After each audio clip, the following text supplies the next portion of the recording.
Guys, welcome back to our channel. আমি আবার একটা নিউ মিনি ব্লগ নিয়ে চলে এসেছি। আজকের দিনটা কিন্তু আমার আর মায়ের জন্য খুব খুব খুব স্পেশাল, কারণ আজকে আমার বাবার বার্থডে। বাবা নিয়ে যাব বাবাকে। হ্যাঁ, বাবাকে এই যে আনো, দেখো, বার্থডে বয়কে আনো। দেখো আমাদের একটা সারপ্রাইজ Wow! তোমার জন্য।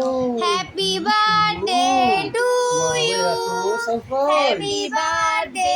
নাও it's time for cake cutting. Happy birthday to you, happy birthday to you, happy birthday dear Suji, happy birthday to you. Birthday special menu mutton biryani, chicken tandoori, chicken butter masala আর হচ্ছে বাটার নান salad. আমি তো menu দেখে অবাক হয়ে গেছি। প্রত্যেকটা রান্নাই তো আমার স্পেশাল মেনু। তার মধ্যে আমি বিরিয়ানিটা খেয়ে দেখি কেমন হয়েছে। আর এরা প্রত্যেকটা রান্না খুব ভালো করে, খুব অসাধারণ হয়েছে বিরিয়ানিটা।